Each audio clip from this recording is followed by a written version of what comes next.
What will you leave behind in this world that is very much draconic?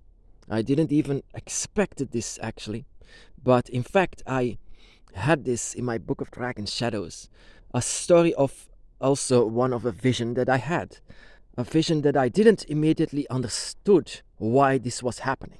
But the dragon was actually saying something that I should have known. What will you leave behind once your days here are over?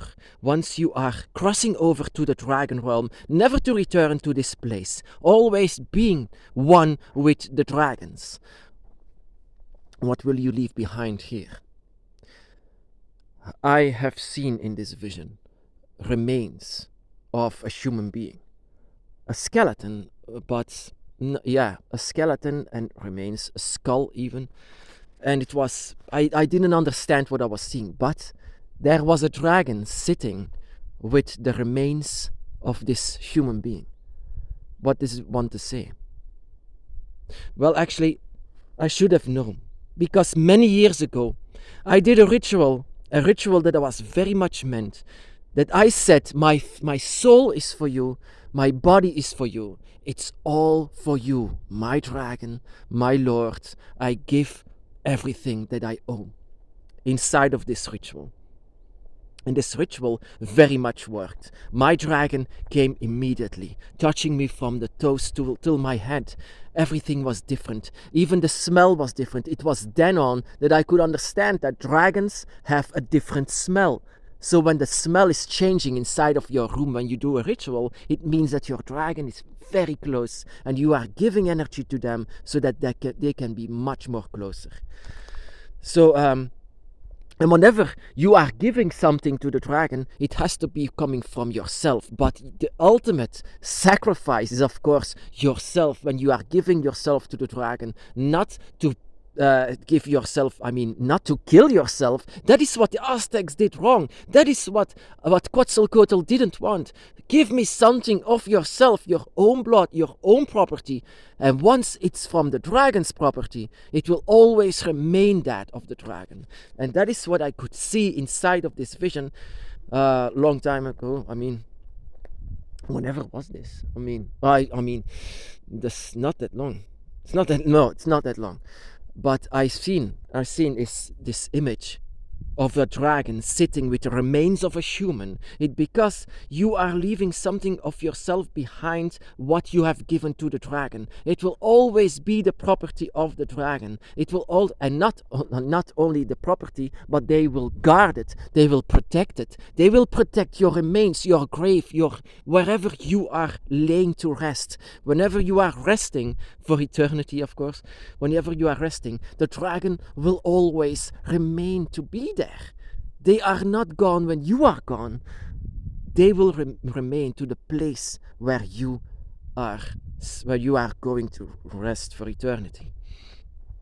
It's still going to be blessed by the dragon. The remains will still be blessed by the dragon. And you will always be by the side of the dragon. Whenever you are inside of your grave, you will not be alone inside of that grave. And whenever they are doing something wrong to it, then, of course, like I said, curses and blessings, they are very close to each other. Whenever something is blessed by a god or a godlike being, then it will be very much blessed. It will be theirs. It will be from them. Whenever, for example, you are entering a church, everything that this church owns is given to a spirit. I'm not going to call it a god. Everyone calls it a god, but I disagree. It's not like that.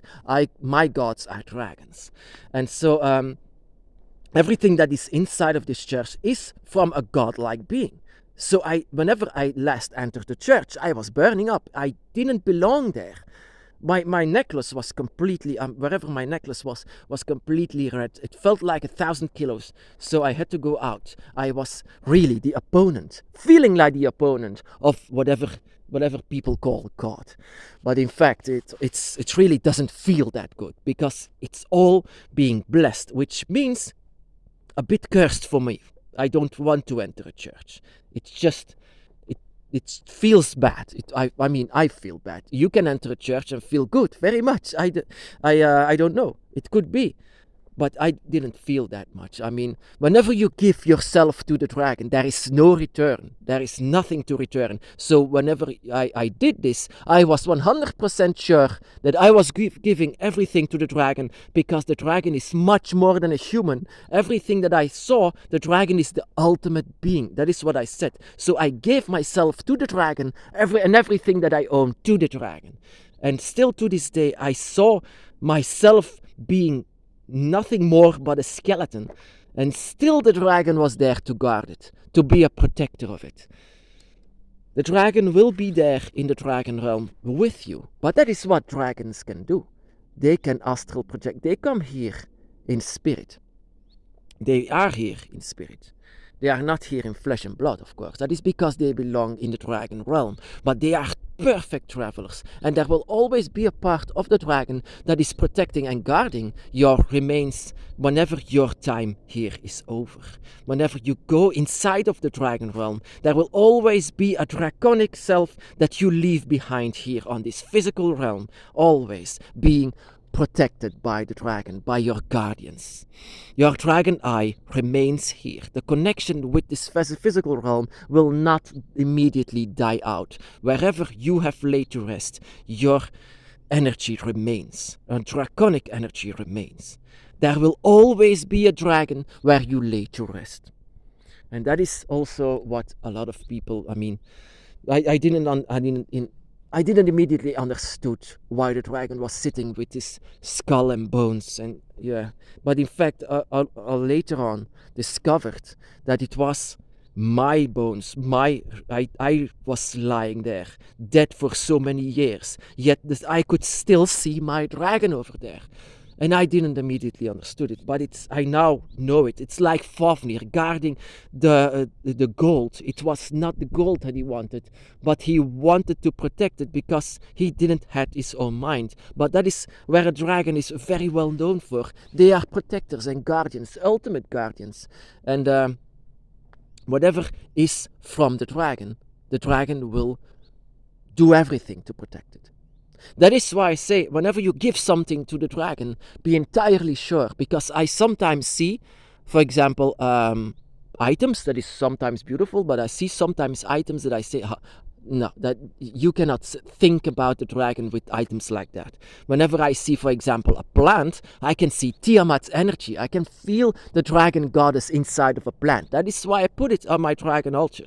And that is also why I put images of the dragon that reminds me of my dragon in it. The animals, for example, so like wild boar, it reminds me of the dragon in itself. That whenever I go to the forest, I can see the wild animals, so I can see why I can put it on my dragon altar. I give it to the dragon and let it be a portal between our realm and theirs, so that it can become a tool in itself. And of course, if you are planning to give yourself to the dragon, it's not a sacrifice that you are losing your mind. It is a way to say to the dragon that you trust them. How to do so? Give a little bit of blood to the item that is maybe responsible for your awakening. That is what I did. That is what I personally did. So I actually could say a bit of yourself, something of yourself. It can be a hair, it can be just a sweat even. It's just if you give that part to the dragon, doesn't need to be blood, and say to them that everything that you are is now from them. That is just ceremonial. But I know that the dragon responds to that. They respond to that whenever you are doing this serious, whenever you are really planning to give your soul to them, whenever you are doing this, and they know when you are lying or not. Whenever you are doing this, I know that your dragon will respond to that. It's an honor. It's something that you say, I trust you. I trust you completely. That is why I give myself to you. Whenever I was a child, I already looked down at humans, and they always said that you have to give yourself to a human god or things like this. But I never did it because I don't want it. I never wanted it. But once I saw the dragon, I wanted to give myself to them. And whenever it happens, the smell changes inside of your room because your dragon has a different kind of smell. Whenever you smell your dragon or hear that different kind of sound, your dragon will respond to that.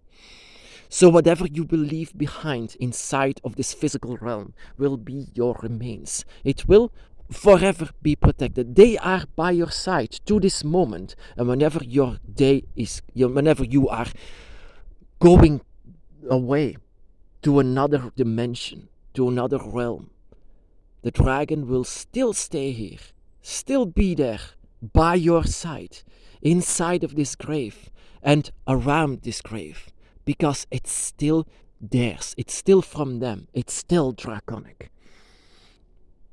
Forever be guarded and protected by the dragon. That is what you will be once you are giving yourself not to be a puppet, not to be their plaything, but to be theirs, to be a connection with the dragon eye that you have and that you are.